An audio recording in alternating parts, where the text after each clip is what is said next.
Hi, I'm Simon. Welcome back to another helpful lesson. Today we're just going to go through the basics of a buy-to-let. I've probably skipped a few steps on some of the videos I've done in the past. I probably presume that everybody knows everything about everything or everything in property because that's what I sort of know and do. I certainly don't know everything. So today we're going to start with the basics of buy-to-let, the sort of fundamentals of where we're going to start, and these are all based on my PDF cheat sheets, of which if you comment cheat sheets below this video I will send you them. Nonetheless, we will start. So when starting out in property investment is start your own limited company. 9 times out of 10 it is best to invest through a limited company these days as opposed to your own personal name. Section 24 tax changed a lot for landlords a good few years ago, so it is important that you start your own limited company, and the step-by-steps on that are really simple. You can register the company.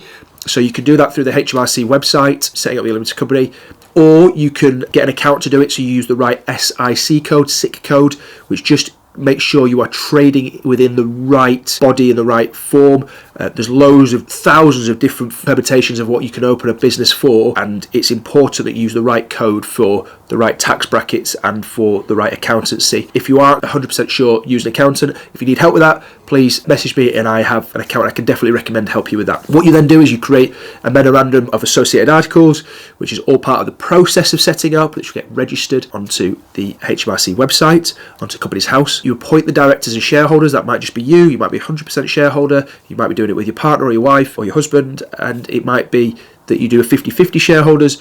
There are numerous ways of structuring and setting up a company, different class and share types. There's A and B share types as well, which gives you different voting rights within a company. Setting up a company can be relatively complex, of which we are best going to a different video and then seeking professional advice. However, on here, we're just going to presume that you or I are 100% shareholder, director, shareholder.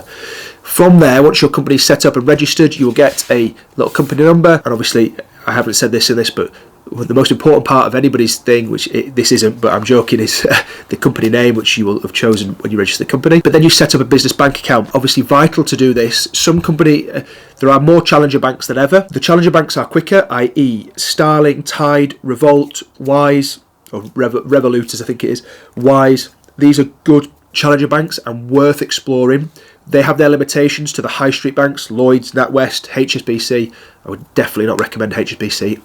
Awful to use.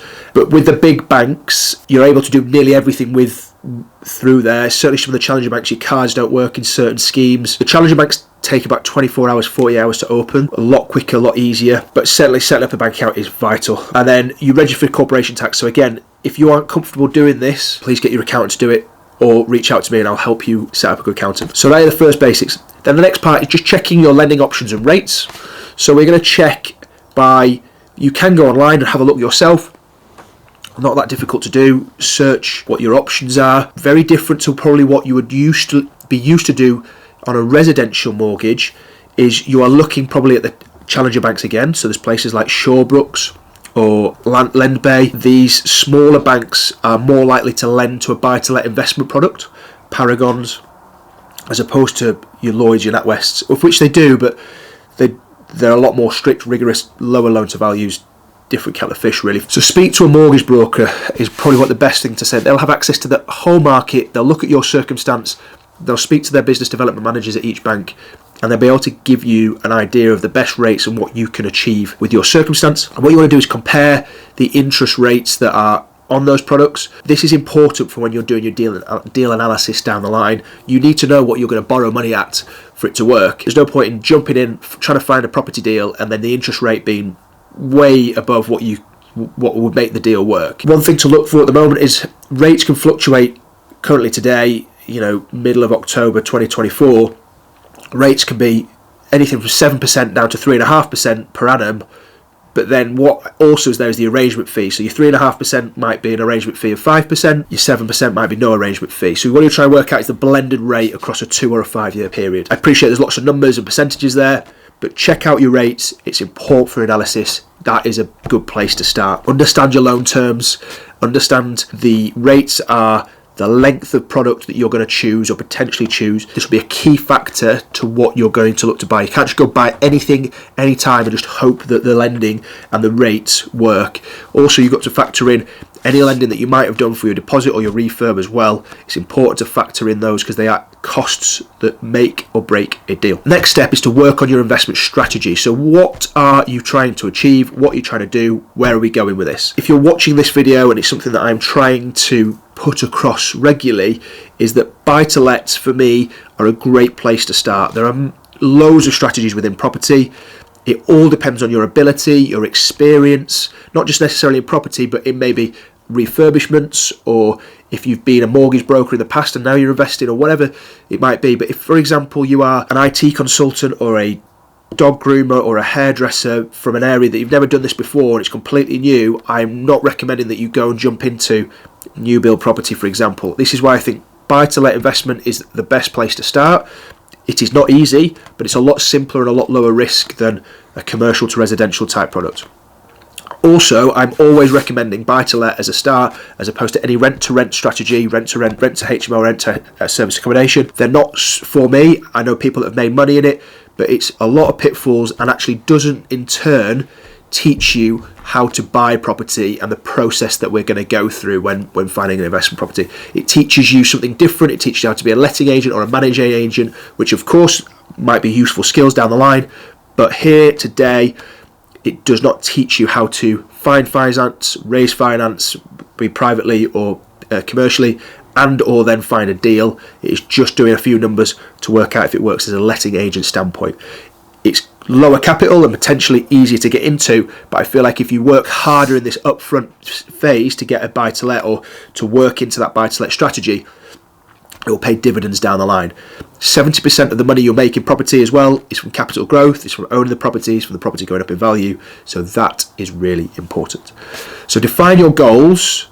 For me, I've semi-defined them for you. Buy-to-let strategy, choose your investment type, plan your budget, which is really important. So we need to work out what we've got, what we need to get, but also from a budget standpoint, what works as a deal.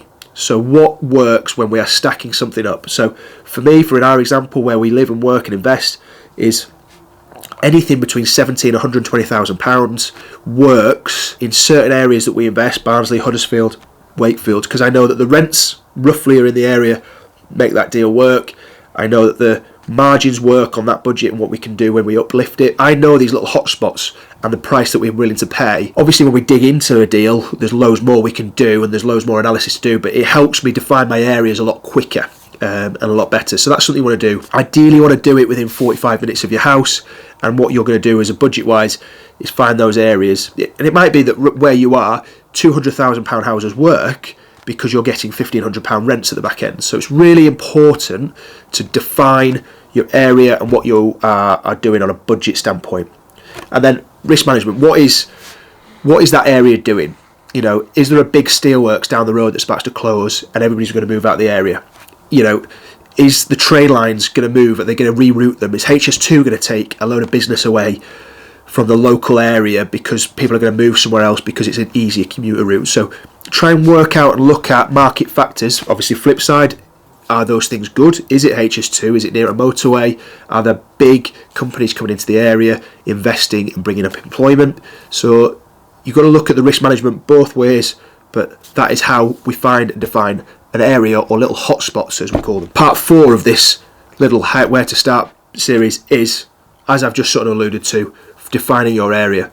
So we want to research the markets, we want to know where we are going to let out our properties quickly, we want to know good demand. If there is good demand, it also means we're going to likely get good capital growth.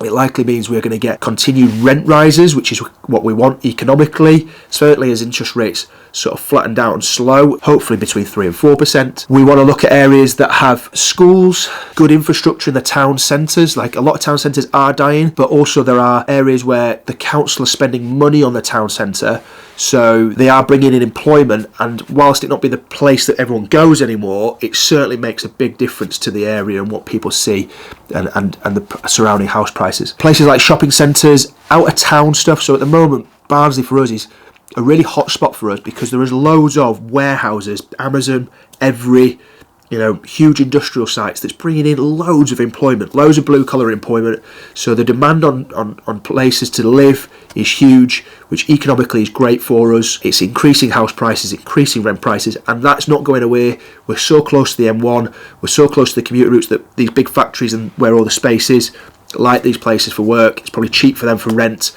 It works, so it works for us. So we're really focusing on that at the moment because that works. Sheffield's getting a lot of money spent on it, so we like that as an area. Leeds, places like big companies like Channel 4 are coming into the area. Have a real look at what's coming in and why, to see if you can have a little look at the trend and where we're going.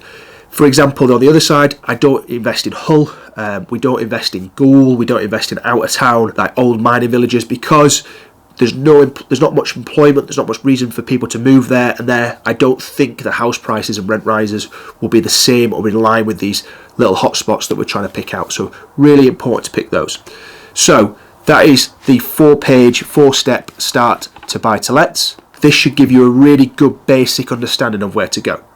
If you enjoy these videos, please like and subscribe. If you are interested in learning more and me holding your hand and guiding it, as opposed to a free 10-minute YouTube video as this is, then please click on one of the links below and we can sort out a call.